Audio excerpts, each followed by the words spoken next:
আসসালামু আলাইকুম। এবার মনে হয় আমরা ভুট্টা লাগিয়ে বিপদে পড়ে গেলাম। আপনাদেরকে দেখাই কারণটা। এখানে দেখেন। এখানে একটা গাছ একদম মাঝ জায়গায় প্রায় ৩ টে গাছ নেই। এখানে একটা নাই, ওখানে একটা নাই, ওখানে একটা। তারপরে ওইদিকে ৩ টে গাছ নেই। এই ৩ টে গাছ না থাকার কারণ হলো পাখি। পাখি এখানকার ভুট্টা খেয়ে ফেলেছে, এখানকার ভুট্টা খেয়ে ফেলেছে, এখানকার ভুট্টা খেয়ে ফেলেছে।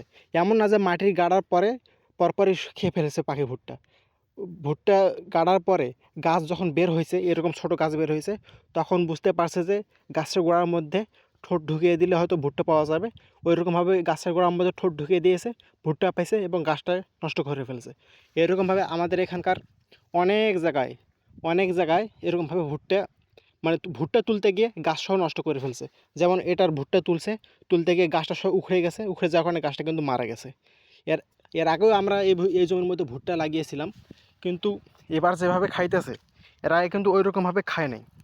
এখানে দেখেন আইতে এটা ভুট্টা তুলতে গিয়ে এই গাছটা কিন্তু মারা গেছে, গাছটা মারা গেছে।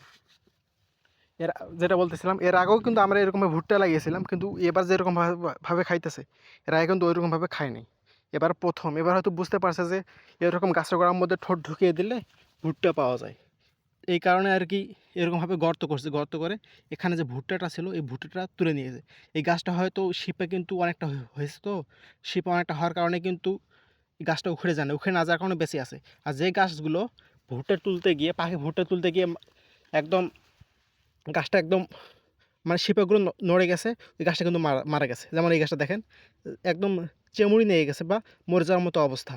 এখানে ভুট্টা তুলতে গিয়ে গাছটা আঘাত পেয়েছে, আঘাত পাওয়ার কারণে কিন্তু এরকম অবস্থা, একদম মরে যাওয়ার মতো। এবার কিন্তু এই সমস্যাটা প্রচুর দেখা যাইতেছে আমাদের এখানে। প্রায় বলা যায় সারাদিনে পাহারা দেওয়ার লাগতেছে যে পাখি যেন এরকমভাবে ভুট্টা না খায়। আর যে ভুট্টার গাছের একটা সমস্যা হলো কি, যে দেখেন এটা কিন্তু উখড়ে গেছে, একটা শিপে আছে শুধু। এটা এরকমভাবে লাগিয়ে দিই, যদি হয়তো হবে, না হয়তো এরকম ফাঁকায় থাকবে বা অন্য কোনো জায়গা থেকে ভুট্টা আনি লাগাই দেওয়া লাগবে।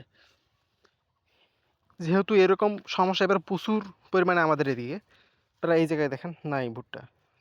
এরকম সমস্যা হওয়ার কারণে সারাদিন পাহারা দেওয়া লাগতেছে।